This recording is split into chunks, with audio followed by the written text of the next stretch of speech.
एका महत्त्वाच्या बातमीने आपण सुरुवात करूया। मुंबईतल्या चेंबूरमध्ये शाळेच्या बसवर पिंपळाचं झाड कोसळून एका विद्यार्थ्याचा मृत्यू झाला होता।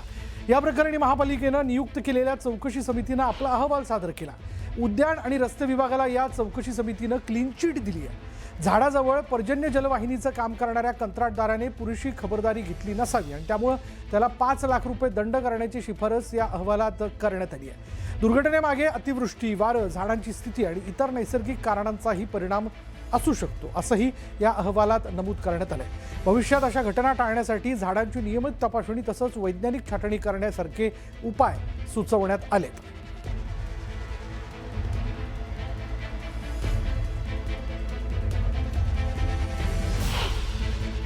चेंबूर दुर्घटनेप्रकरणी चौकशी अहवाल समोर आला। यामध्ये उद्यान विभाग आणि रस्ते विभागाला थेट दोष त्यांचा आढळला नाही असं नमूद करण्यात आलंय। झाडाजवळ पर्जन्य जलवाहिनीचं काम करणाऱ्या कंत्राटदाराने पुरेशी खबरदारी घेतली नसावी असं त्यामध्ये म्हणण्यात आलंय। कंत्राटदाराला 5 लाखांचा दंड करण्याची शिफारस करण्यात आली आहे। कामावर देखरेख ठेवणाऱ्या सल्लागार संस्थेला म्हणजे कन्सल्टंटला 2 लाख रुपये दंड करण्याची शिफारस करण्यात आली आहे। दुर्घटनेमागे अतिवृष्टी, वारं, झाडांची स्थिती आणि इतर नैसर्गिक कारणांचाही परिणाम असू शकतो। भविष्यात अशा घटना टाळण्यासाठी झाडांची नियमित जोखीम तपासणी तसंच वैज्ञानिक छाटणी करावी अशी शिफारस करण्यात आली आहे।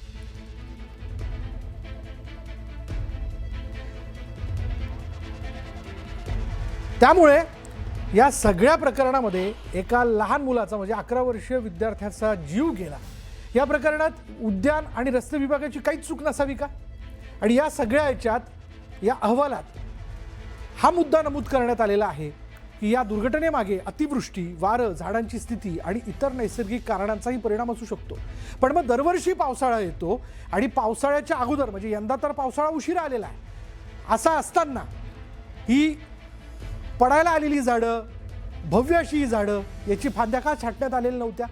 ते काम पाऊस सुरू झाल्यानंतरच करावं असं का सुचलं?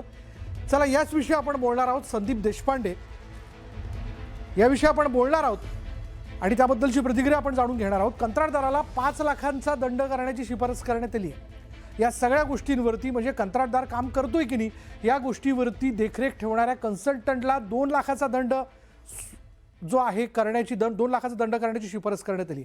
अधिक बोलणार आहोत। आपल्याबरोबर आहेत मनसेचे नेते संदीप देशपांडे। संदीप, आपण वारंवार या विषयाला घेऊन बोलताय की महापालिकेचं उद्यान विभाग, रस्ते विभाग कशा पद्धतीने काम करत आहे। आता तर हा अहवाल स्पष्टपणे असं सांगतोय म्हणे या सगळ्या प्रकरणात ज्या 11 वर्षीय मुलाचा जीव गेला त्या प्रकरणात म्हणे निसर्ग, वारा, पाऊस याचा दोष आहे, त्या पर्जन्य जलवाहिनीचं काम करणाऱ्या कंत्राटदाराचा दोष आहे, पण उद्यान विभाग आणि रस्ते विभागाचा काहीच दोष नसावा? मला वाटतं अत्यंत बेजबाबदार लोक आहेत आणि मुळात ज्या पद्धतीने प्रशासन चालवलं जात आहे आणि सभागृहाचा जो त्यांच्यावर एक अंकुश पाहिजे तो अंकुश असताना मला कुठेही दिसत नाही, ही अत्यंत खेदाची बाब आहे। म्हणजे परवा विशेष सभागृह होऊन आयुक्त त्या सभागृहात उपस्थित राहिला नाही।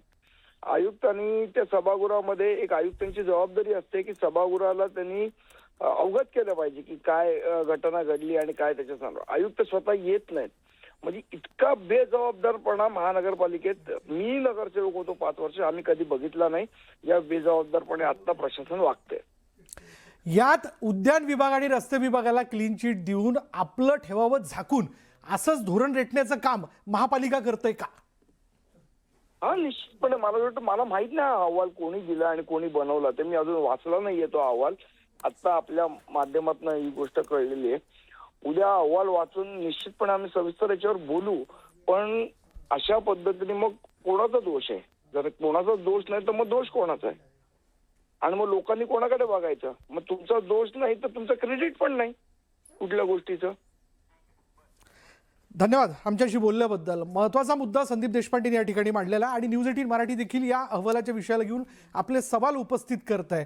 या सगळ्या याच्यात कुठेही रस्ते विभाग आणि उद्यान विभागाचा दोष कसा नाही, यात कंत्राटदारावरती जबाबदारी कशी काय ढकलली जाऊ शकते, असे अनेक प्रश्न या ठिकाणी उपस्थित होतात, ज्या प्रश्नांची उत्तर महापालिकेला द्यावी लागतील। व्यवस्था म्हणून याबद्दलची उत्तरं महत्त्वाची आहेत। मुंबईत झाडं पडून अनेकांचा बळी गेला। झाडपडीच्या या घटनांना मुंबई महापालिका आणि उद्यान विभाग जबाबदार असल्याचा आरोप मनसेच्या संदीप देशपांडे यांनी केला। त्याचे पुरावेही त्यांनी सादर केले। 2024 मध्ये शहरातील झाडांचं स्कॅनिंग करण्याचा एक प्रस्ताव महापालिकेकडे मांडण्यात आला होता. मुख्यमंत्र्यांनीही त्यावर पुढे जाण्याचा सल्ला दिला होता. मात्र उद्यान विभागानं काहीच कार्यवाही केली नसल्यानं झाड कोसळण्याच्या घटना घडल्याचं देशपांडेंनी त्याबद्दलचा दावा केला आणि याशिवाय उद्यान विभागाच्या कंत्राटाचीही त्यांनी पोलखोल केली आहे. टी-टेक नावाची कंपनी आहे. त्या कंपनीने गार्डन डिपार्टमेंटला एक पत्र दिलं 2024 डिसेंबरमध्ये. ते झाड कुठे हॉलो आहे का, ते झाड पडू शकतं का, कुठली ब्रँच कापली पाहिजे, कुठली ब्रँच नाही कापली पाहिजे, असं सगळं आम्ही सायंटिफिक स्टडी करून त्याचा रिपोर्ट देतो आणि त्याप्रमाणे महापालिका ॲक्शन घेऊ शकते. गार्डन डिपार्टमेंटनी याच्यामध्ये काहीच केलं नाही. जर हा सर्वे कंप्लीट मुंबईचा जर झाला असता त्यावेळेला, तर आज ज्या लोकांचे प्राण गेले, ज्या लोकांची वित्तीय हानी झाली, ती कदाचित वाचली असती. Cavities of hollow tree shall be filled up with concrete, म्हणजे कॉन्क्रीट झाडामध्ये घाला आणि हॉलो त्यांचं जे आहे ते थांबवा. And urethane polyurethane foam as directed by department of garden. म्हणून मी म्हटलं की महापालिकेचे अधिकारी हे दारू पिऊन किंवा भांग पिऊन टेंडर काढतात का? मला सांगा, कुठला अधिकारी सांगेल की जे झाड हॉलो झालंय त्याच्यामध्ये कॉन्क्रीट भरा किंवा फोम भरा किंवा पॉलियुरेथिन भरा?